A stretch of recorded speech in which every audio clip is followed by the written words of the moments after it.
This is the X-Zone Broadcast Network, broadcasting worldwide on broadcast affiliates and satellite program providers, including CNN Broadcast Network, Sirius Satellite Network, Star Media, Good News Radio Network, Angel Broadcast Network, Wiki Broadcast Network, and WPBN TV. For more information on the X-Zone Broadcast Network, visit us at www.xzbn.net.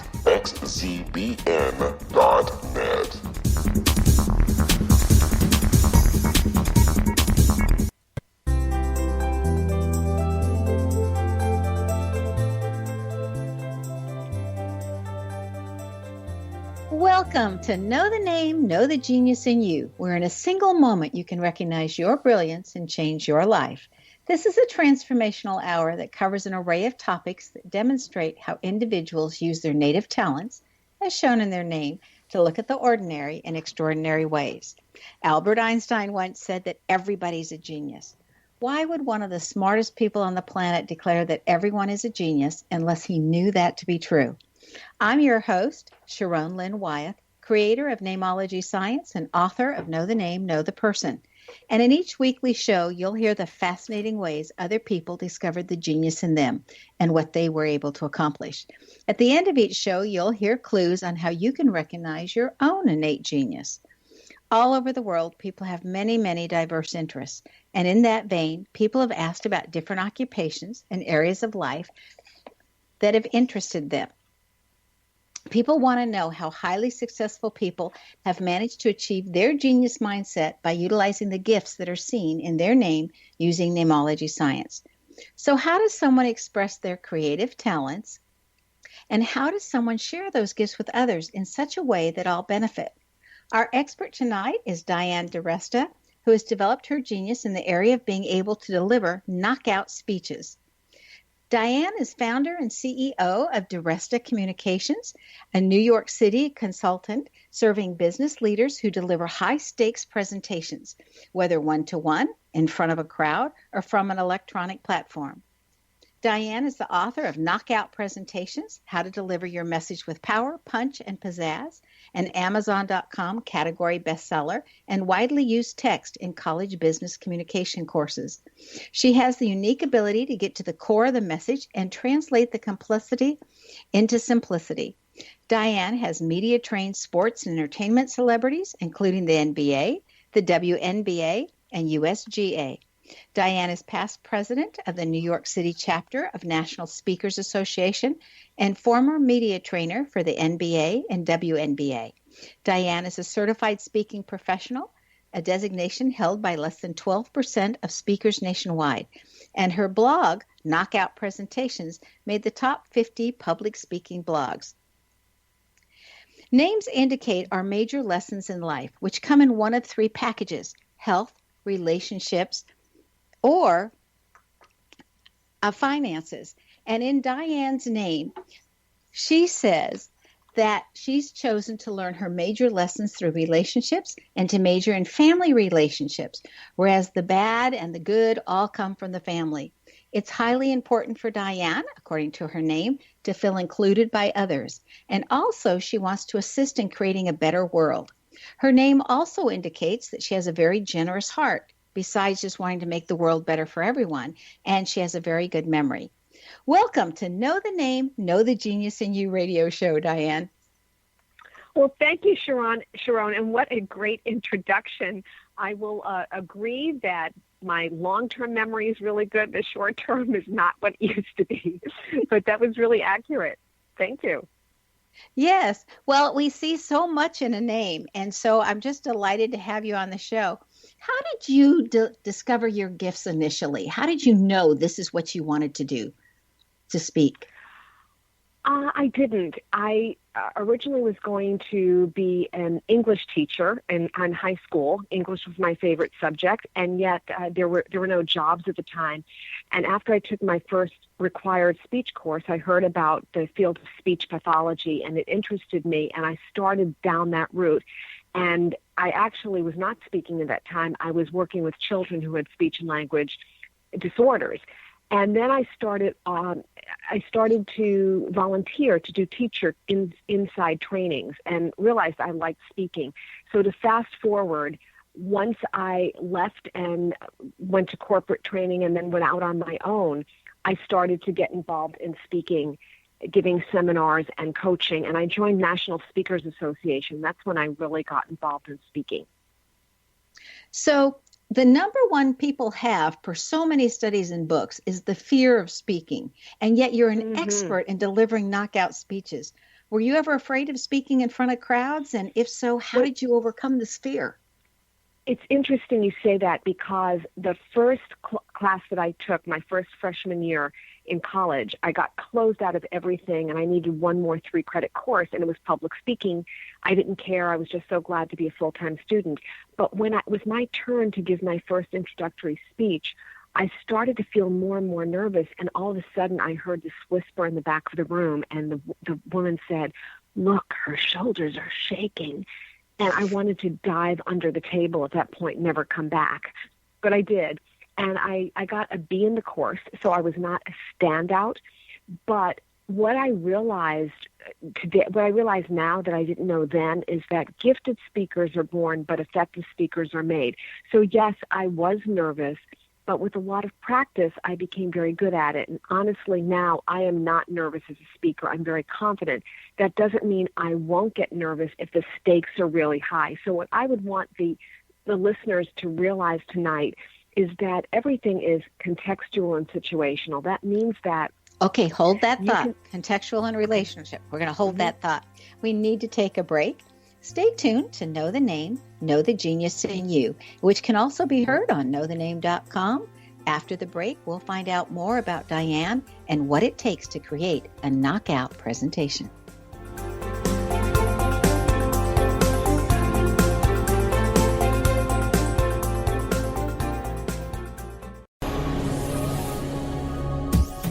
This is the X-Zone Broadcast Network, broadcasting worldwide on broadcast affiliates and satellite program providers, including CNN Broadcast Network, Sirius Satellite Network, Star Media, Good News Radio Network, Angel Broadcast Network, Wiki Broadcast Network, and WPBN TV. For more information on the X-Zone Broadcast Network, visit us at www.xzbn.net.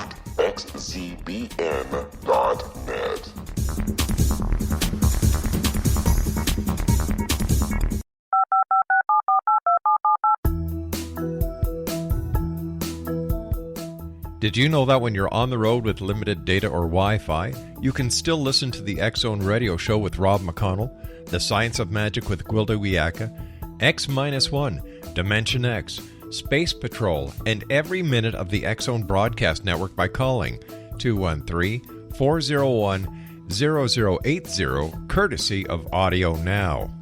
No smartphone, app, or internet needed. It saves your data plan, and it's free if you have unlimited minutes. Call 213-401-0080 to listen on any phone, anytime, anywhere. Remember, 213-401-0080 for the best of the paranormal, parapsychology, and sci-fi radio programming anywhere, 24/7, 365.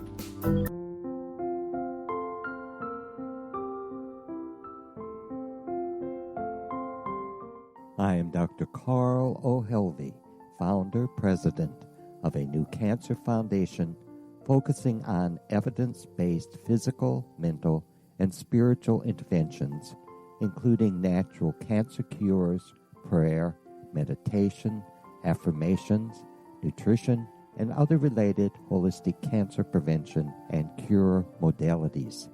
These are used in cancer education, research, and financing care. I ask for your help to continue this important work by donating at www.holisticcancerfoundation.com.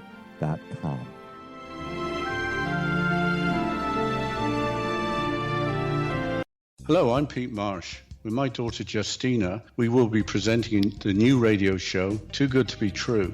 If something seems too good to be true, it usually is. But with the help of Justina's amazing gifts, we're going to gain insight into questions that don't yet have complete answers. Have you wondered who built Stonehenge and for what reason? Why are crop circles found in the same region as Stonehenge and elsewhere? Are crop circles a hoax, or are they created with technologies that we have little knowledge of? Who built the pyramids in Egypt and also in other countries? How and why were they built? Was the Titanic switched with the Britannic as part of a gigantic insurance fraud, or for more insidious reasons? What caused the Tunguska event when trees were flattened over an 800 square mile area in Siberia? Will the new insights be too good to be true? Well, that will depend on what you are prepared to believe. Please join us as we start on this journey together. For more information on Too Good to Be True, visit www.xzbn.net. Little children aren't the only ones afraid of the dark. Millions of soldiers return from war zones with PTSD, anger, frustration, fear, and loneliness, much of which surfaces during the darkness of the night. You have the chance to change the lives of these American heroes. Songs and Stories for Soldiers.us provides free MP3 players for these men and women. With a list of 3 million songs in 16 different styles, 100,000 audiobooks, and 30,000 old-time radio programs, every veteran can find something to soothe and comfort them at no cost. All our players contain an 8-hour audio program designed to help veterans fall asleep. With 1,500 plus vets now participating, it's our goal to deliver 10,000 audio players this year. Go to our website at songsandstoriesforsoldiers.us. Help us help a veteran make it through the night.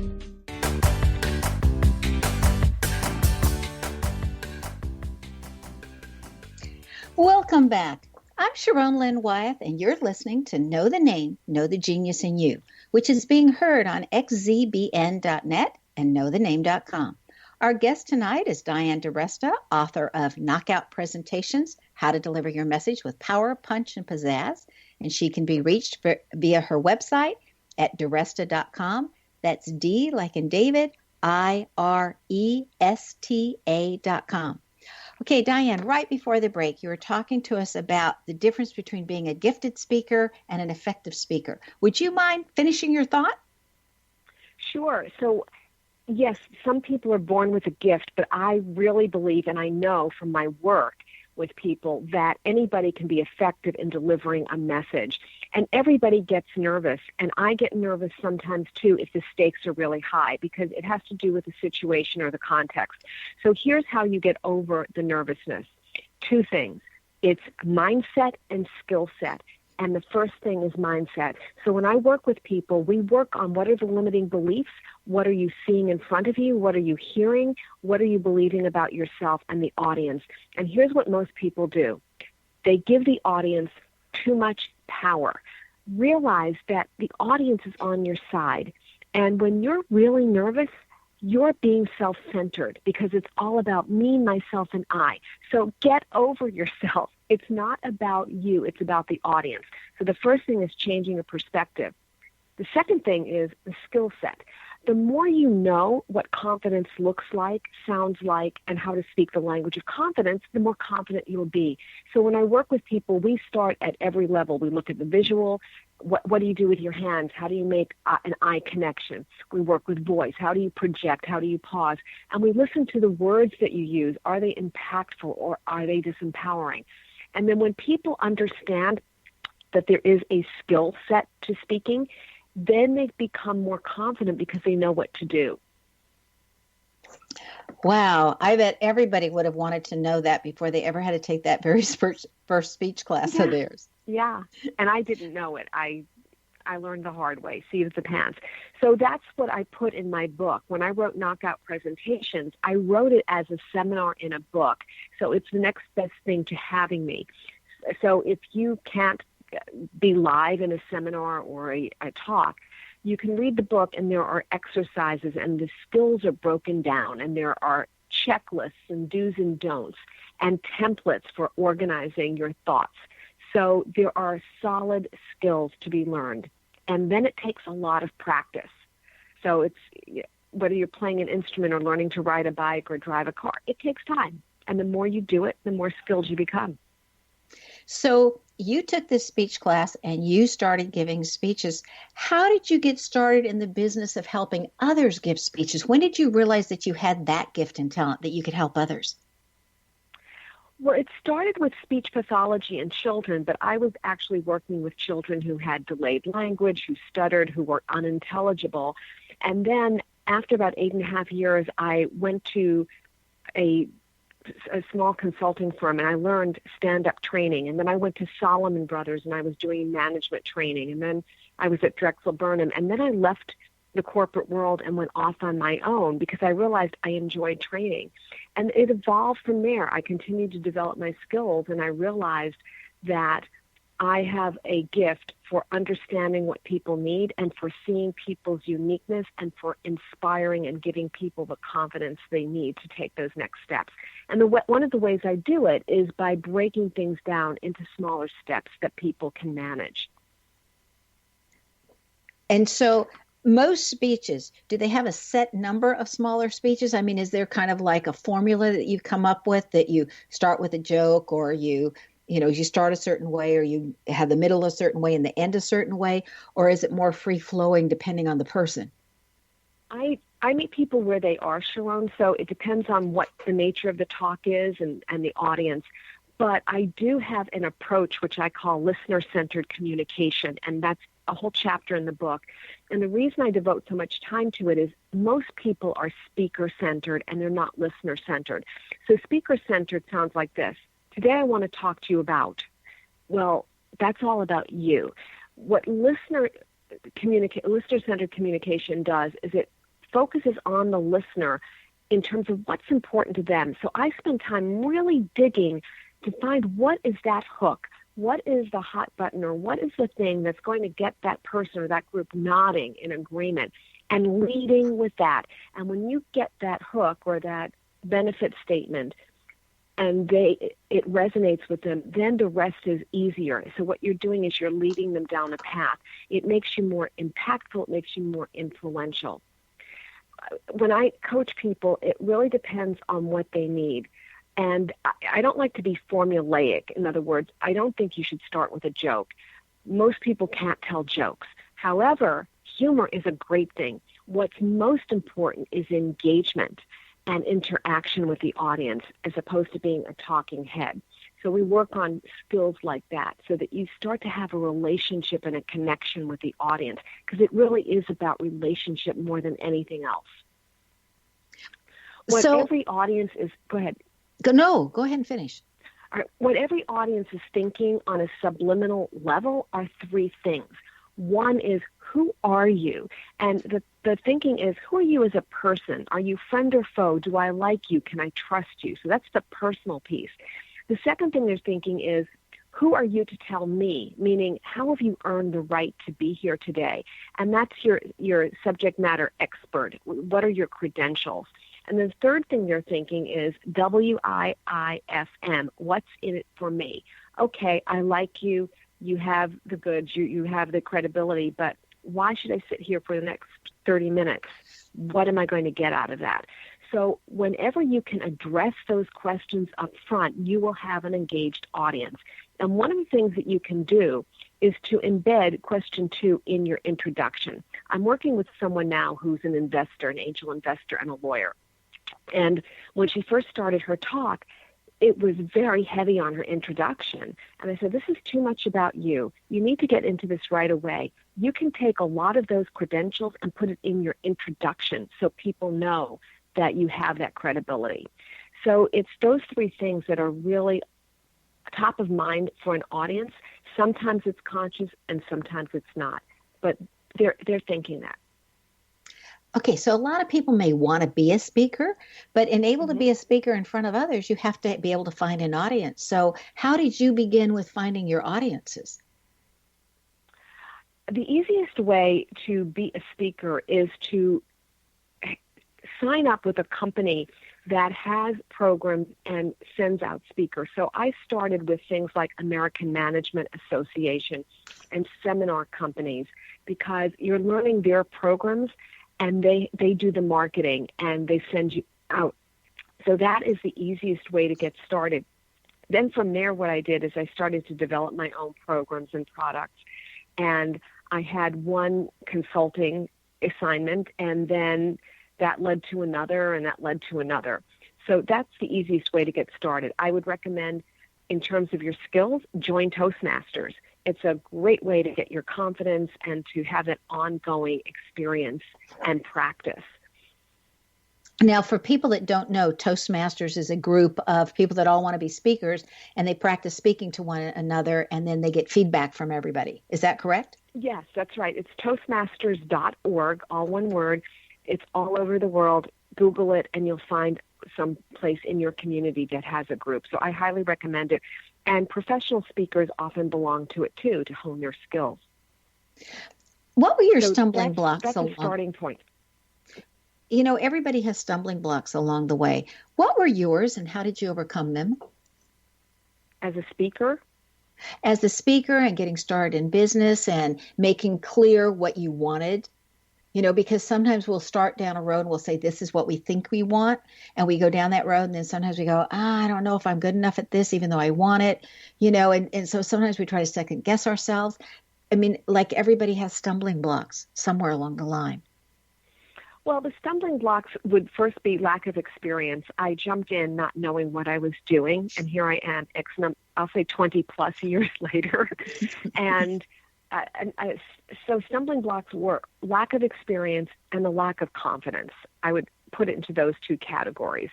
And the confidence comes with the experience, with surrounding yourself with positive people who encourage you. Because even today, when you try to go to a new level, there are those doubting voices in your head. So surround yourself with people who can support you and encourage you to move forward. You need to be a lifelong learner, Sharon, as you well know. You can't sit back and say, I've made it. It doesn't happen. And right now, the market is so different from when I started over 20 years ago. And you need to learn how to navigate that and to continually fine-tune your skills and learn more and be more. And reach out. Networking was also a stumbling block. I didn't realize how important that was, that it's more about your relationships than anything else. And the speaking and coaching business are relationship businesses, and they're marketing businesses. So what often happens is you like doing the work, and because I came from a, quote, teaching education background, that's what I like to do. And it took me a long time to realize that I'm in sales. I'm in a marketing business, and the rest is how I deliver that.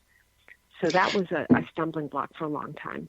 I think that's something that everybody finally gets to learn along the way, because if not, you can be at what you do, but if you can't market it, it's like, what good is it? That's exactly right. And I was going to say, you have a quote from your book, The Knockout Presentations, How to Deliver Your Message with Power, Punch, and Pizzazz. I love your title. Thank you. And your quote says, life is a presentation. The ability to present one's ideas quickly and efficiently is a significant resource in today's business world. Would you please expand on that quote as to why you feel that life is a presentation and how important it is to convey one's ideas quickly and succinctly? Well, because most people think that public speaking is standing up in a formal situation and on a stage or a platform in front of a large group, and it's not. And when people say to me, well, I don't do public speaking, I ask them, do you leave voicemails? Well, that's a presentation. Whether someone calls you back depends on the quality of that voicemail. And I'll say, do you give updates at meetings? Well, yes. Well, that's a presentation. So if you want to influence, or if you want people to remember what you said or to have credibility, you need presentation skills. And today, I say more than ever before, speaking is the new competitive advantage, because everything has become so commoditized that it's just a matter of time before someone can do what you do, even if you're the first. And so what separates you from everybody else is your presentation. It's that connection and relationship. It's the ability to inspire trust and to present your message, your value, and yourself to the market and to the audience. So it is a critical skill. You can't be without this anymore.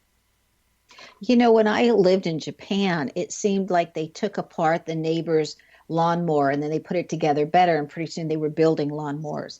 And so when you just said, you know, even if you're the first, somebody else can come along and then do it better. it's like America is known for its originality. And that is really sharp to know. So we all need to keep learning, because you're right, somebody could take it and come along and do it better. We need to take another break. Stay tuned to Know the Name, Know the Genius in You.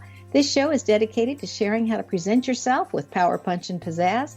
After the break, we'll find out some of the different ways that Diane DiResta has assisted people. Her website is diresta.com.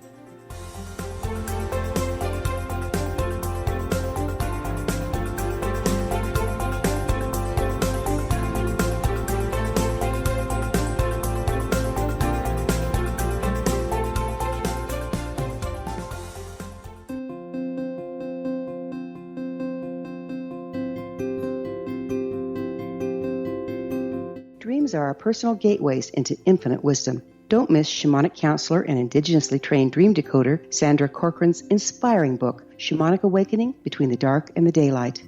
This remarkable work chronicles Sandra's 35 years of experience with diverse wisdom keepers and her initiations throughout the Americas and across the British Isles, Turkey, Greece, and Egypt. Sandy's knowledge of symbology, psychology, and myth influence her dream blog and workshops.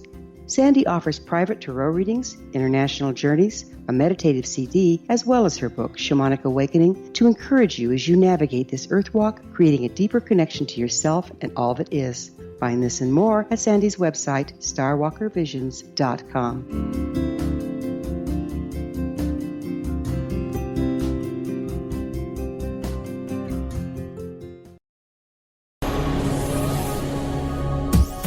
This is the X-Zone Broadcast Network, broadcasting worldwide on broadcast affiliates and satellite program providers, including CNN Broadcast Network, Sirius Satellite Network, Star Media, Good News Radio Network, Angel Broadcast Network, Wiki Broadcast Network, and WPBN TV. For more information on the X-Zone Broadcast Network, visit us at www.xzbn.net.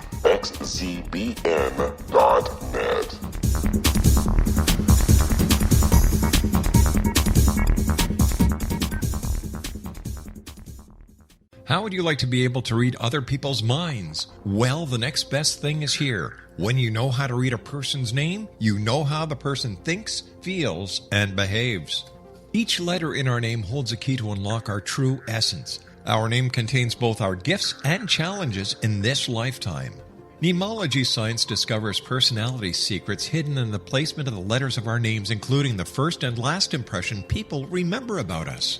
Sharon shows us how to interpret the arrangement of letters as outlined in her book, Know the Name, Know the Person.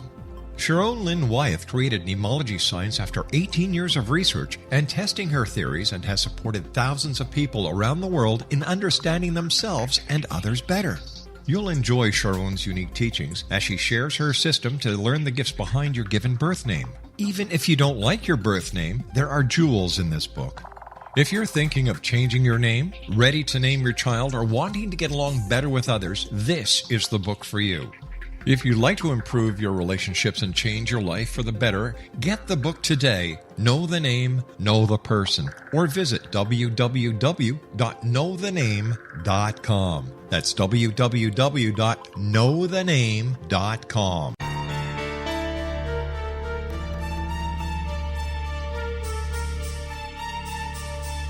Hello, I'm Justina Marsh, and with my dad Pete, we are going to present a new show called Too Good to Be True. Together, we are aiming to discover more truths about this world and beyond. Do you have unanswered questions about the world? Do you ever wonder about aliens, conspiracy theories, or the universe? There are many shows discussing subjects such as pyramids or UFOs, but we want to relay this information based on our own research, including from spiritual means. Hopefully, listeners will be helped with their own beliefs and will appreciate the psychic insights that add to the previous research and information. We both look forward to sharing this insight and beginning this journey with our listeners. Visit xzbn.net for more information about when to listen.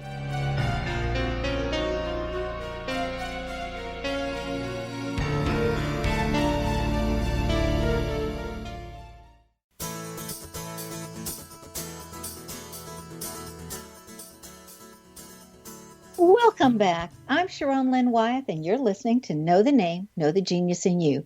Our guest tonight is Diane DiResta, author of Knockout Presentations, How to Deliver Your Message with Power, Punch, and Pizzazz. And she can be reached via her website, DiResta.com. That's spelled D as in dog or David, IRESTA.com. Diane, you speak on your website. You give a lot of information on that. And one of the things you address is the 4M Masterful Communication Systems. So would you please explain why we would want to use that and what that is? Sure. It's the way that I work with people. It's an approach. And the 4M stand for the message, the messenger, the method, and the mindset. So I start with mindset because that drives everything. You're not going to be effective if you are feeling that you're less than or you can't do it. So we work on mindset. We also work on the method. That's determined based on what you're trying to achieve. So we're very focused on setting the goals and the outcomes that you desire so that we are on track. And then we have you as the messenger. So who are you as a package of skills? How do you want to be perceived? How are you coming across? How can you be authentic? What is the authentic you, and how do we know when we capture it? That's why I work with videotape. And the last part is the message, which is the content, and being really clear about what it is that you're trying to convey. And here's a tip for your listeners. A lot of times people lack focus and they go all over the place. So the way to get laser-like focus in your message right from the beginning is to fill in this sentence completion. At the end of my presentation, the audience will blank. The answer to that is your outcome. At the end of my presentation, the audience will understand memology. At the end of my presentation, the audience will decide to buy my service. When you start there and you're really clear, then when you start to craft and deliver and organize your talk, it's going to lead you to that outcome. It will keep you focused. Can you give us an really example? Important skill. Yeah, I love those 4 steps. It makes it very clear and concrete. Can you give us an example of a situation where the 4M Masterful Communication Systems saved the day or saved someone's career? Well, I can give you lots of success stories. I'll talk about a CEO that I worked with. I was coaching him for a period of time, and he had a very high-stakes presentation. He wanted to convince the executive committee to build a vaccine facility in France, where the parent company was, for $300 million. There would be no guarantee of success, and then there'd be 3 years of clinical trials after that. I worked with him. He was able to influence them and get their approval, and that vaccine facility turned into a $1 billion success. So there is a real return on investment, or ROI, in speaking when you do it well. It's not always a dollar amount like that, but there is always a return on investment, whether it's your brand reputation, your credibility, your relationships, making a sale. So that was a major success that I can tell you that was tangible. A lot of times I get called in by corporations in the area of executive presence. At some point, a leader plateaus and they either don't look, sound, or act the part of a leader, so they can't get to the next level. So that's where I come in, and I can tell you about a recent person. He was a new chief financial officer, very good in his work, but he was not embodying the role in his communication. And what that meant was when he would talk to the partners, he was in the weeds. He was giving all the details and mentioning all the numbers, and that's not what a CFO does. They're supposed to explain the numbers and present the vision. And so he was too verbose. He couldn't get to the point. He was talking too quickly, and it made him seem nervous. And so I worked with him in a coaching capacity, and he was able to then overcome that and speak at a higher level. How do I know? Because I asked his boss, the partner, and he said, yes, he was very effective. He's speaking, he's getting to the point, he's slowing down. So those things can make or break a career. It's all about your reputation. So people don't connect the dots that your speaking is your ability to control and manage your brand and your reputation. And how much is that worth? So even in an interview, a lot of times I'll work with transitioning executives, and they have a hard time with, we'll call it the elevator pitch. Tell me about yourself. And what they tend to do is go through their resume. The recruiter has the resume. What you want to do is take control and say, here's who I am. Here are the 3 things that you really need to know about me. And when you lead that way, you've taken control of the interview and you're managing perception. So these are really powerful skills. Everybody needs to have them. You know, it sounds like every teacher, when they're going through teacher training schools, would benefit from having this, especially if you're getting up in front of that classroom with all the kids with so much entertainment and everything out there, to be able to speak so clearly and keep their students engaged. Yeah, it's a challenge because now with television, it's so much more entertaining, the education on TV, than it is in the classroom. And that's all going to change. You can see the trends already happening. But yeah, even younger people, I volunteered in my community. I shouldn't say volunteered, I charged a small amount.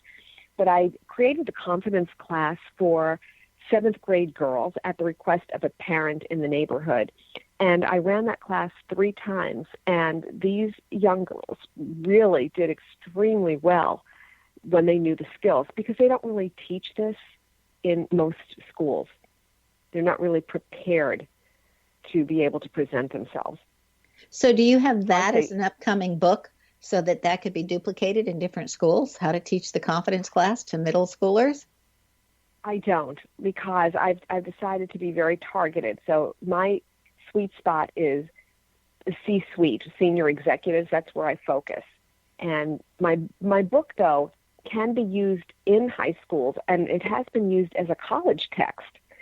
And I found out somebody from the University of Delaware was using it, so I found out who she was. I called her up and I said, well, tell me, how did you find my book? And she said, well, I did a search on Amazon, and yours by far was a standout, so we use it now in our colleges. So this book has been used by students, and it's been used by CEOs. So it's a very comprehensive, easy to read, evergreen kind of book. Somebody called it the Bible of speaking, and I'd say that's pretty accurate. Well, in your book, you have a quote that says, to be a leader without influence, you have to be a knockout presenter. And while gifted speakers are born, effective speakers are made.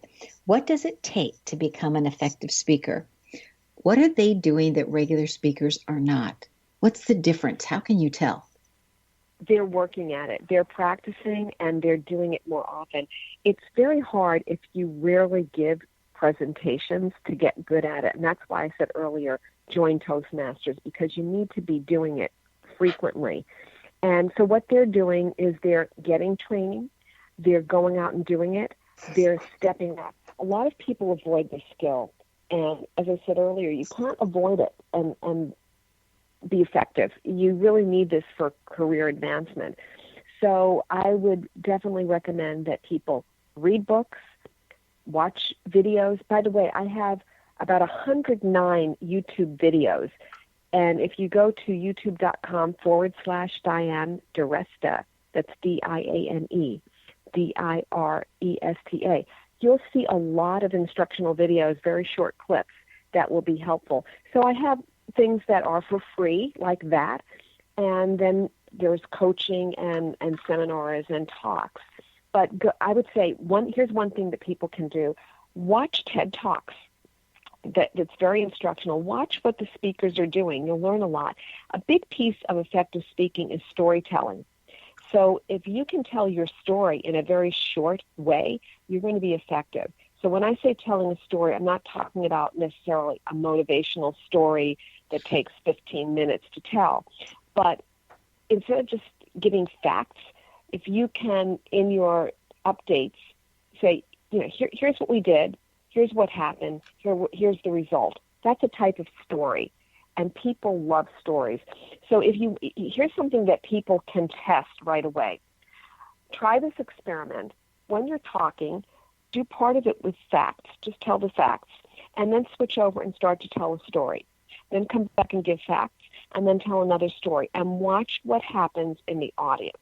I guarantee you they will be engaged and they will come back every time you tell a story. So try to embed stories as much as you can, but keep them short and keep them crisp. Well, that's kind of like being able to connect emotionally with the audience. And and we've always heard how important that is to connect emotionally. Now, I'm concerned for our people with first vowel of an A, because people who have a first vowel of an A, they just like to cut to the chase and get to the point. And even when people say, hi, how are you? They're saying, you're wasting my time in their head. You know, it's like, get to the point. What do you need? So how would somebody that's that fact-driven and that focused go about connecting to their audience? Well, I do it, and I'm that type of personality, not 100%, but I like to get down to business and get to the point. But I also like to talk. So it can be learned. Here's what's really important. When I talk to people, I talk about the YAM formula. And what's YAM? Know yourself, know your audience, know your message, YAM. I spend time on audience because that is the weakest part. People spend a lot of time on the message, but they don't spend enough time surveying and understanding and analyzing and profiling the audience. So if you want to be effective, you need to get out of your zone and communicate in different ways. And sometimes you have an analytic group. If you're talking to scientists or lawyers, you've got to be more fact-based. Yes, you tell little short stories, but they want the facts and they want logic. There are other people like sales groups. They like entertainment. They love lots of stories. They want a lot of interaction. They want fun. So you need to go where they need to be, and you need to adjust your style. So the best speakers are flexible. If you tend to be rigid and say, this is me and this is the only way I work, then find that audience, because you're not going to be effective unless you're talking to that specific kind of audience that's just like you. So I don't know if I answered the question, but it's about understanding how your audience likes to receive information, and then it's changing your style to match that. So here's one thing that happens a lot in business. When people have to talk to senior management, they have a lot of difficulty because they don't understand how they want information. And so they're used to talking to their peers or their immediate manager, and they get into a lot of detail that management doesn't care about. So it's, what is it, what's it going to cost, and what's the return? They want you to get to the point, and they want you to give high-level information. So people need to be able to flex their styles and talk in a way that people can understand. It sounds fabulous. You have given us so much great information. Can't wait for the next segment. We need to take our last break. Stay tuned to Know the Name, Know the Genius in You on xzbn.net and knowthename.com. After the break, we'll find out what Diane DiResta has in her name that assisted her that you might have in your name as well.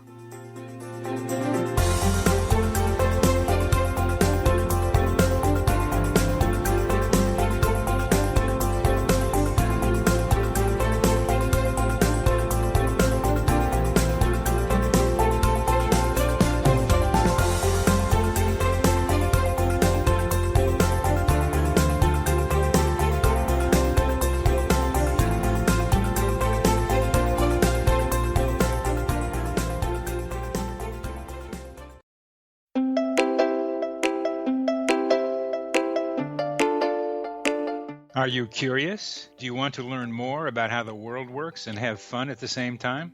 Study coincidences with me, Dr. Bernie Beitman, MD, on my Connecting with Coincidence radio show here on the XZBN network.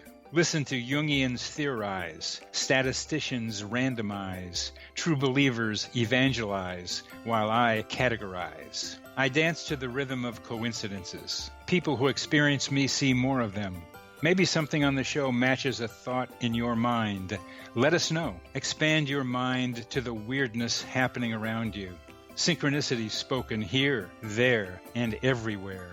For more information, put Connecting with Coincidence in your search engine and find my website, my social media sites, and my blog.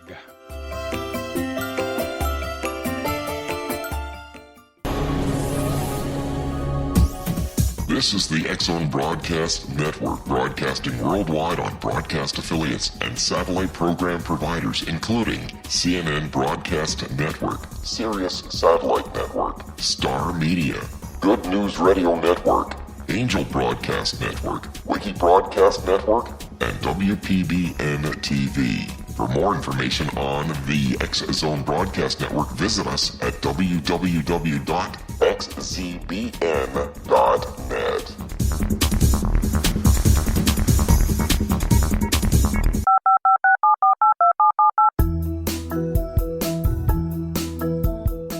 Did you know that when you're on the road with limited data or Wi-Fi, you can still listen to the X-Zone Radio Show with Rob McConnell, The Science of Magic with Gwilda Wiyaka, X-1, Dimension X, Space Patrol, and every minute of the X-Zone Broadcast Network by calling 213-401-0080, courtesy of Audio Now.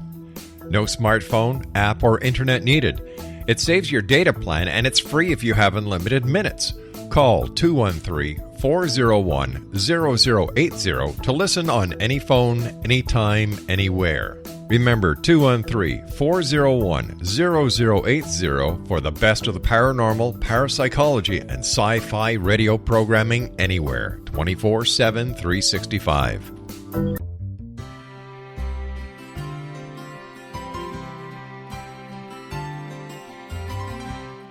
True healing must address 4 levels: physical, emotional, mental, and spiritual, for us to live joyful and productive lives.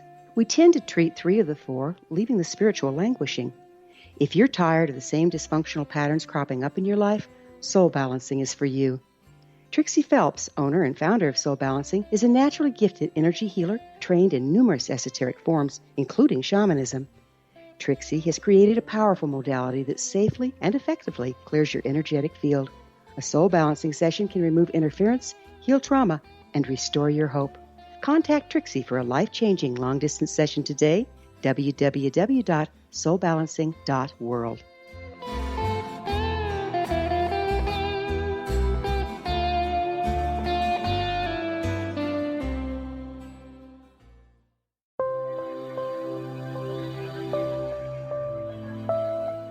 There's a legend shared by many indigenous cultures of a time when the nations were cast to the 4 corners of the world.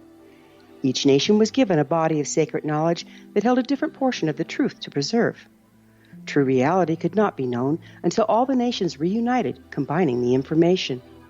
If a single one was missing, the world could not be reborn and darkness would prevail. The Science of Magic Radio is dedicated to reuniting the sacred knowledge. With the understanding, none of us has all the answers, but together we can open new perceptions and possibilities. Through our combined vision, the world can be reborn into a place where darkness no longer prevails. Join me, Gwilda Wiyaka, and the Science of Magic daily on the X-Zone Broadcast Network, xzbn.net, or visit us at thescienceofmagic.net.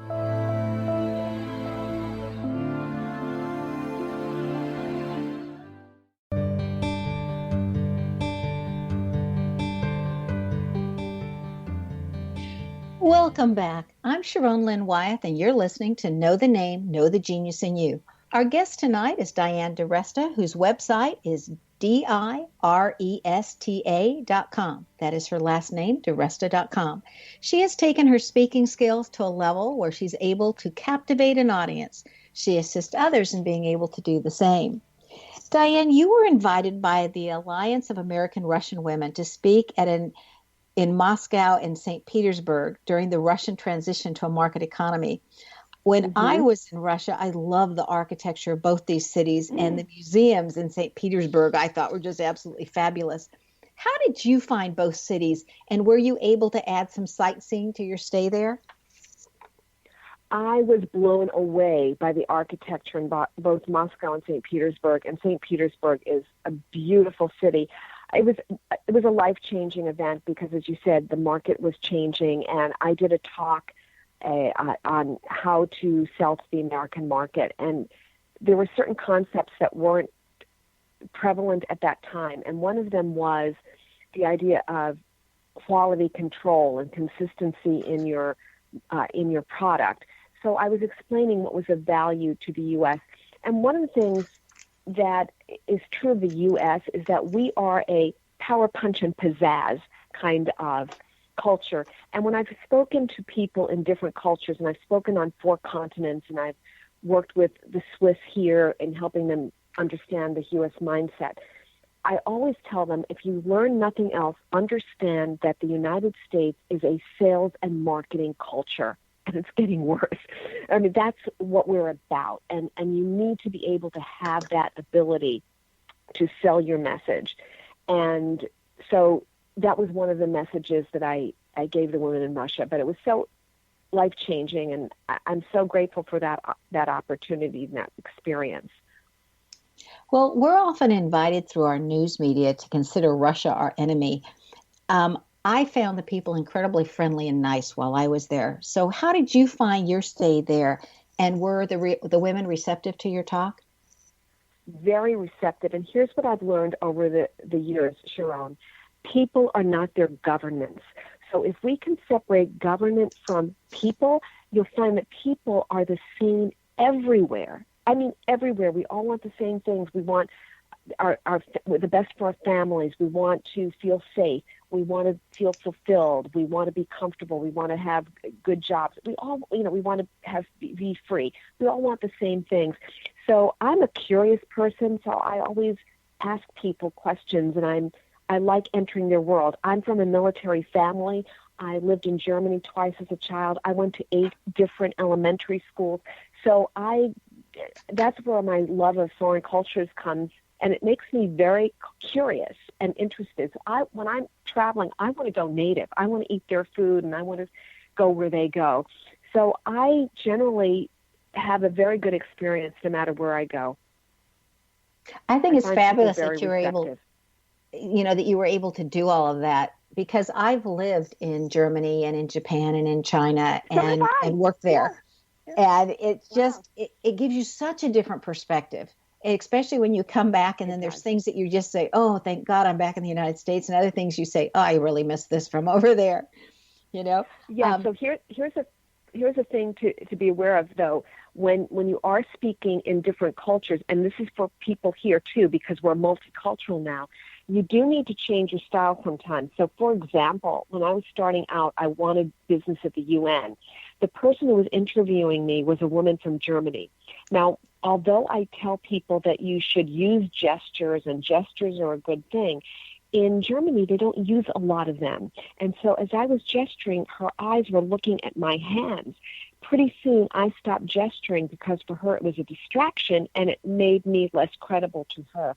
So if you are in front of an audience that is primarily from a different culture, even though you're here in the U.S., you may want to change up the way that you are delivering your message. See, and I found that also the jewelry that could work in one place, that a lot of places it's very minimal because jewelry was a distraction. Yes, and I always tell women, do not wear charm bracelets when you are speaking because they make noise. And you want to be professionally attractive, but not so riveting that people are focusing on what you're wearing. You were also invited. You are the message. Yes. You were also invited to speak for the Women's Campaign International in Tanzania. Mm-hmm. And curious how that came about, and if you were able to see the Serengeti National Animal Park while you were there. I'm asking I was not. I missed it. But I was traveling alone, and, times are not safe the way they used to be, and so I decided just to go straight and do the business engagement. And the way that came about is I had been going into this class at the Fell School of Government at University of Penn, and they were looking for a media trainer. So I would come in and do a segment on media training for this government class. And the reason I did it is because I knew she would take an entourage at the end of a semester to one of the third world countries, because the aim there was to help women run for office. The second year I did it, she said, we're going to Tanzania. If you'd like to do that, you can go. And so I media trained 100 women who headed up non-governmental organizations. 6 months later, I came back and I worked with 10 widows who were going in, and I trained them in public speaking because they were going to go out into the wilderness, so to speak, where there was no radio or TV or media. And they were going to spread the word that there was a new law passed that allowed women to now inherit property when their husband died. So I felt like I was a part of history in the making, first with Russia, then in 2003 in Tanzania. So I'm very grateful for those experiences. Did you, by any chance, when you were there, get to interact with any of the Maasai people in Tanzania? No, I did not. But the people I did interact with were wonderful, and it was a great experience, just like any of my travels have been. Okay, we want to know about one more. Again, overseas, you trained the CEO and executive team of a top telecommunications company in Egypt. So we'd all like to know how opportunities come to you to speak overseas, as some of our listeners would love to do that. And are there any precautions that we ought to take versus when we're speaking in the United States? Yes. Well, this came about because I spoke at a MIRI national conference. MIRI is the National Investor Relations Institute, or international, I forgot what it stands for. So I spoke at this conference. I did not get paid for it. And there was someone in the audience. She was the chief financial officer of this top telecommunications company. She took my card. 2 years later, they were looking for someone to come in and train their executives. And she said, try this woman. And so I had this phone conversation. I sent a proposal and they chose me. And it was a wonderful experience. Again, very, very exciting and informative, instructive. What I would caution people about, though, is, again, you have to be careful. I checked the State Department. They said it was okay to go, but I didn't stray. I stayed close to the offices. I had 1 or 2 days off, and I hired a car and private tour. And I got to see the pyramids and the museums, but I didn't do anything beyond that. And the other thing that's important to know is there were some cultural things. I needed a letter of credit to get over there. They were calling it something else. It ended up being the same thing, but we were going back and forth, and it was a hard thing to do. And I did not get my 50% up front as I had requested. But I took the chance. I got on the plane anyway. And then 4 days later, while I was there, the money came through.